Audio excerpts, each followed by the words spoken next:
First of all, good afternoon, ladies and gentlemen.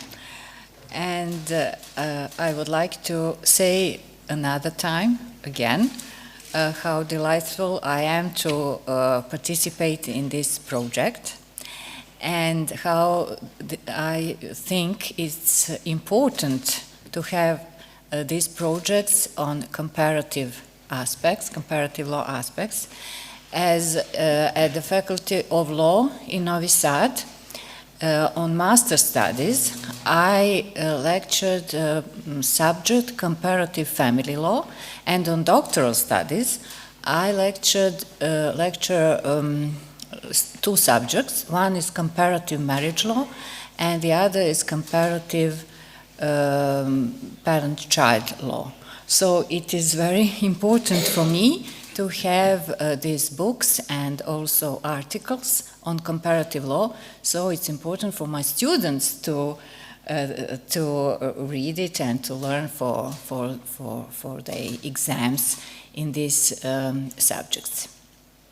And just one fact that I learned a few days ago, which I think it's important to mention to all of you, because we are now linked with the Ferenc Madl Institute, and I heard that Professor Madl was the visiting professor at the University of Novi Sad some times ago, when we have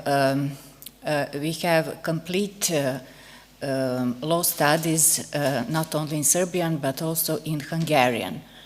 That was, I don't know, 30 years ago or something like 40 years ago. Okay, now I will start. In contemporary family law, decision-making process on important issue concerning a child becomes significant in theory and practice. This is due to modern concept of who is considered a subject to family relations. Not only parents, but the child himself or herself becomes important party to family relations. The equality principle considers equal role of mother and father in family relations.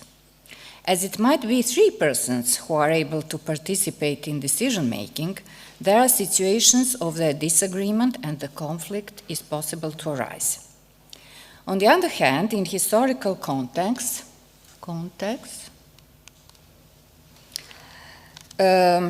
things were different. In Serbia, before World War II, Civil Code of the Kingdom of Serbia regulated family issues. The basic institution concerning parent-child relations was paternal power. The father had some prerogatives exclusively. These are the right to represent the child, to give marriage permission, to manage child's assets as a legal representative of the child. The rule for resolving a disagreement concerning child's issue between parents states the father's word prevail. After World War II, in former Yugoslavia, parents became equal in parent-child relations. However, that was also after the World War II, immediately in 1946. However, in some European countries, the father's role was predominant until 1980s. For example, in Italy until 1975, and in Greece until 1983.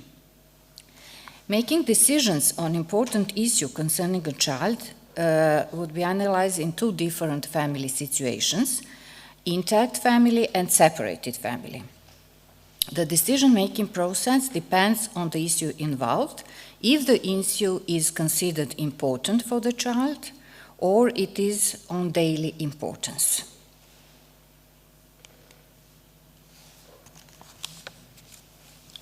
Okay.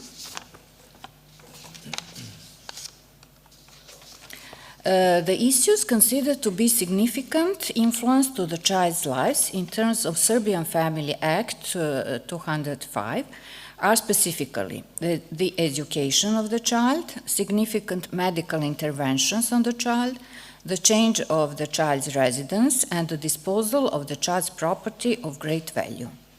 In comparative European family law, Commission on Family Law in Principles of European Family Law regarding parental responsibilities, did not define important matters. However, in Principle 3, this principle contains a list which serves as an illustration.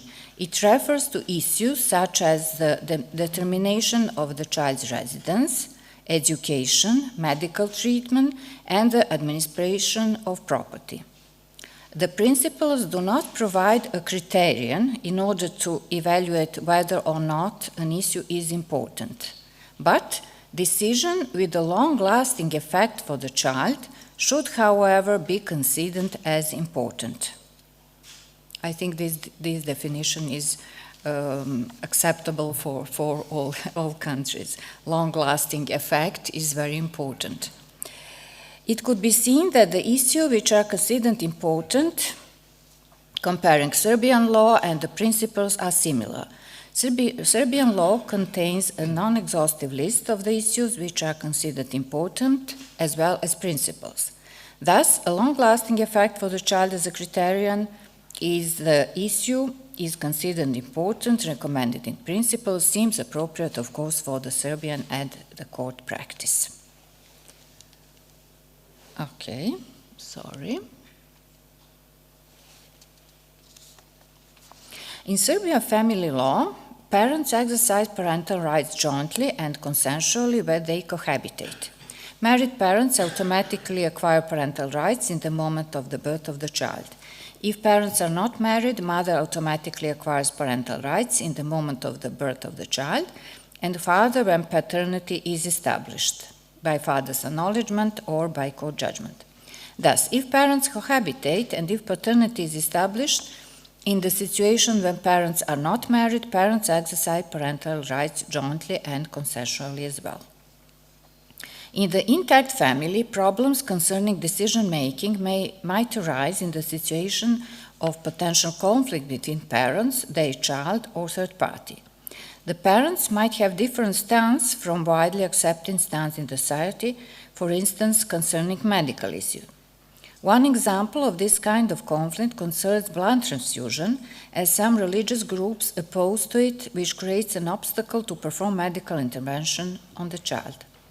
Another example is approach to serious medical problems of the newborn child, as sometimes parents refuse life treatment. In the United States, for example, refusing the life treatment is defined as medical neglect and forms child abuse according to the American Act on Child Abuse 1984. This act orders performing medical treatments to the child with defects. In rare situations, parents themselves might have different approaches to some issue, but if the family is intact, they could be able to solve the disagreement inside the family, presumably. The same presumptions might be true in the situation if the conflict arises between parents and their child if the family is intact. But if the family is separated,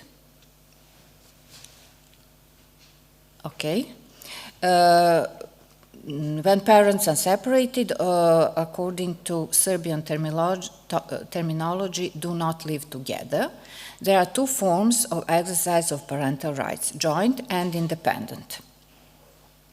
In the Serbian legal system, joint exercise of the parental right in the situation if parents do not cohabitate had been introduced in Serbian family law by the Family Act 205. The parents might not live together as a consequence of the divorce, quitting their mutual life, but not formally divorced, quitting their heterosexual non-marital cohabitation, annulling their marriage, or if parents never live together. A provision states that parents may continue to exercise the parental rights jointly even after they do not lead a common life, provided that they make an agreement on joint exercise, and provided that the court is satisfied with this agreement, and if the agreement is in the best interest of the child. This kind of parental agreement enables parents to exercise all the rights and duties comprised within parental rights.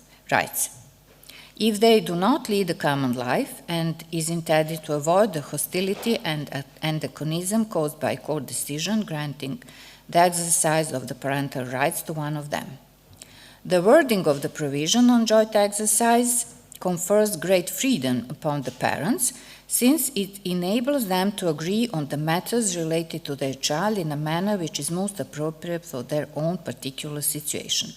The only limitation is the parent's duty to reach an agreement on the issue of the child's domicile. The domicile followed by the child's address must be established for the sake of legal certainty, and especially for the sake of facilitating legal acts, communication of legal documents, notification, etc. In the opinion of the Commission which produced the draft, this limitation does not necessarily mean that the parents cannot agree on so-called alternative residence of the child. In comparative family law, there are different approaches regarding the necessity of parental agreement on joint custody. For example, in Sweden, courts have the opinion to avoid joint custody even when the parents have not agreed. However, if this is the case, joint custody should be used with great caution and sensitivity. In France, the judge has the power to order, even if the parents are not in agreement, that the child's residence should alternate between the homes of each of the parents. In some jurisdictions, joint parenting after divorce or separation becomes a rule rather than exception.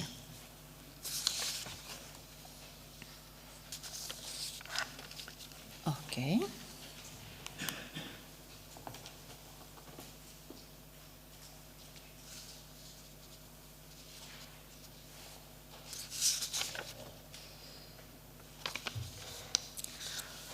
A specific solution of Serbian law is that the right of the other parent to decide on issues that significantly influence the child's life jointly and consensually with the parent exercising the parental right. In a way, this is theoretically inconsistent, as the rights of parents are similar concerning decision-making in both situations, joint and independent exercise.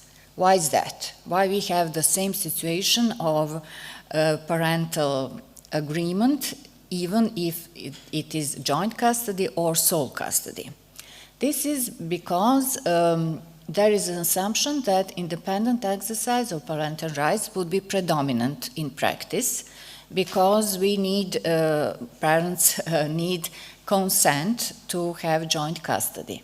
And there were a fear that the rights of the other parent would be actually decreased in practice if Act abandons right of the other parent to decision making, if the exercise is independent. So before having joint custody, if the independent right of the custody was introduced, the other parent had the right to jointly make the decisions. That was situation before joint custody, and after it could be somehow decreased if we adopted the solution that when the independent custody is in question, the other parent does not have the right to decision making. One of the biggest problems in nowadays is relocation of the child, and it could be a consequence the international child abduction. The removal or retention shall be deemed as wrongful under Serbian family law in all situations where there is an absence of agreement with the parents on change of habitual residence, and that is really a problem in practice. Okay.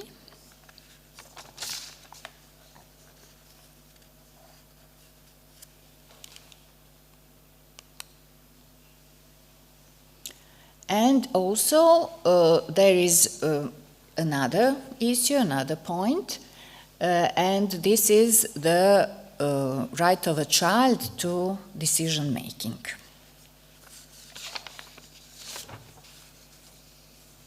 According to Serbian family law, a child who has reached 15 years of age and who is capable of reasoning has the right to decision making on important issue regarding himself.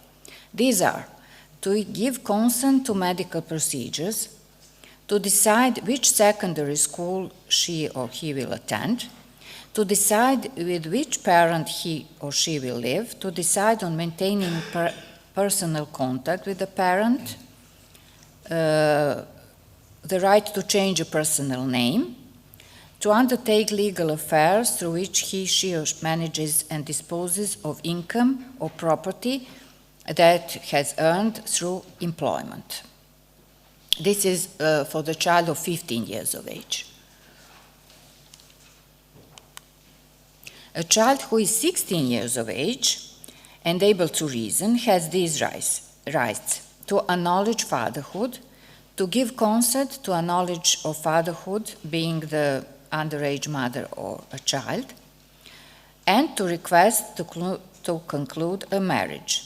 A pregnant woman who is 16 years of age has the right to independently request for an abortion. But also at the age of 10, there are some rights of the child, and the child who is able to reason can give consent to adoption, to fostering, has the right to propose the person who shall be appointed as a guardian, has the right to give consent to change his or personal name.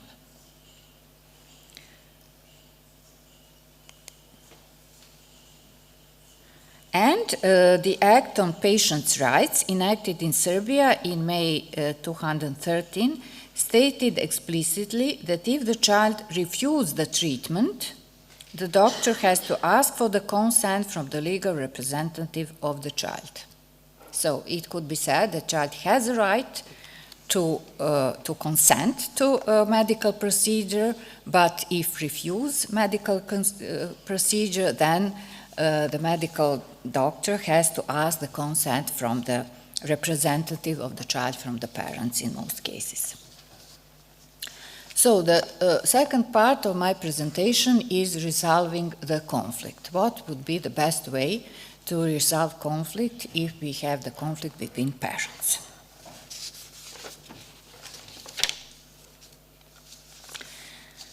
In the situation of joint exercise of parental rights, there are different solutions in dispute resolution in comparative European family law. Each country has several options for dispute resolution. The competent authority for dispute resolution could be the court or the social institution. The courts have competence in most cases, in 18 out of 22 countries, for example, Austria, Belgium, Bulgaria, Czech Republic, England and Wales, France, Germany, Greece, Ireland, Italy, Lithuania, the Netherlands, Norway, Poland, Portugal, Russia, Spain, Sweden. In some jurisdictions, the competent authority has an option to try to conciliate the parents. This solution exists, for example, in France and Sweden. In some jurisdictions, competent authority can authorize one of the parents to act alone with regard to one or more specific decisions. This solution exists in Belgium, Finland, Germany, Italy, Spain.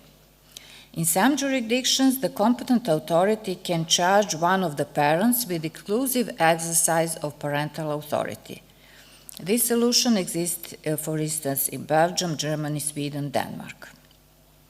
In England and Wales, the competent authority can determine with whom the child lives. The main difference in comparative laws concerns the existence or not of an option for the competent authority to resolve the conflict by itself.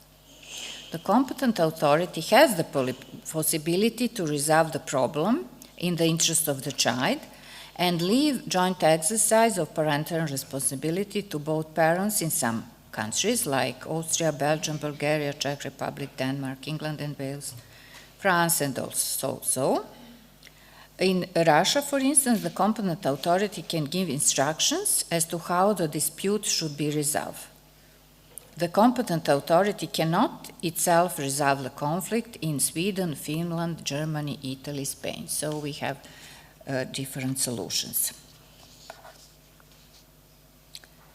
In the legal theory and the Serbian Family Act, Act, there is no explicit provision which would authorize the court or any other authority to make a decision on important issue concerning the child by itself in the situation of the conflict. In the legal theory and court practice, there are different opinions on how to resolve the problem of lacking the necessary consent. Okay. One way for resolving the conflict is in the special procedure for protection of child rights, a procedure in which a court would have to assess whether one parent's decision without the necessary consent of the other parent would be in the child's best interest. This opinion derived from Family Act, which regulates the special procedure for protection for the child's rights.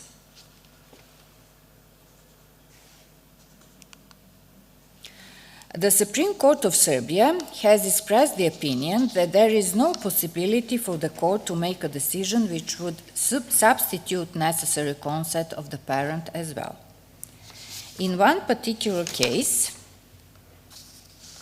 consent was necessary for moving abroad with the child. Instead, Supreme Court has stated that court should decide to partially deprive parent of parental rights. The legal consequence of such decision is that the consent of that parent would not be necessary for taking the child abroad afterwards.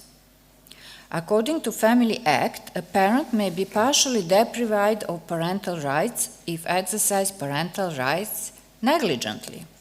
He/she may be deprived of the right to decide on issues that significantly influence the child's life.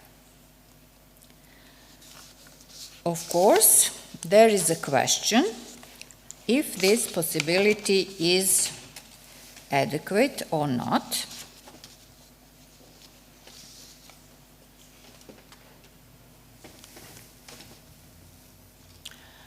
And there is no doubt that court is authorized to partially deprive of parent of the parental rights if he refuses the consent, but only if this is negligent on this side of the person. So refusing a consent per se cannot be qualified as negligent act.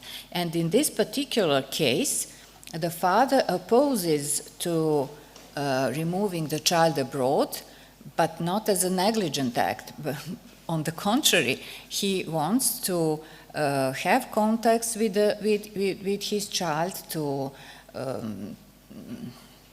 have opportunity to take all necessary decisions, to have all contacts and so on. So, in my opinion, that was not a good solution. Even the Supreme Court and court practice, in most cases, adopt Supreme Court opinion. In this case, in my opinion, that is not very good solution because there is no negligence, and it's right of a parent to have contacts with the child.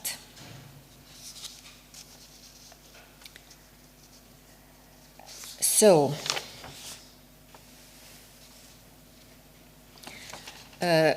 okay.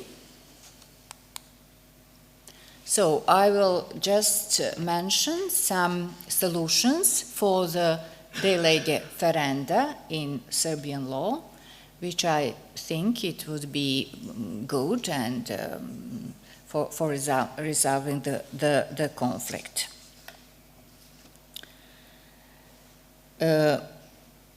Having in mind specific concept on decision making on issues that significantly influence of child's life, which might have as a consequence great number of parental conflict in practice in future, the need of explicit regulation of possible ways for resolving the conflict is evident.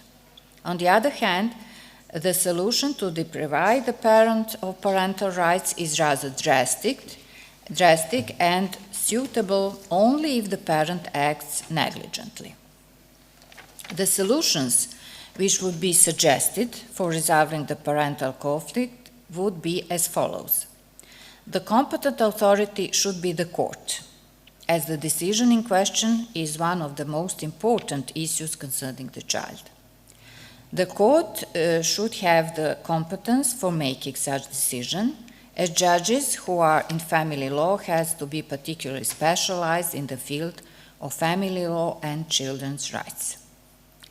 The court should have different options in resolving the conflict. First, to try to conciliate the parents through family mediation conducted by competent authorities, for instance, guardianship authority, marriage or family counseling service, or other institutions specialized in mediating family relations.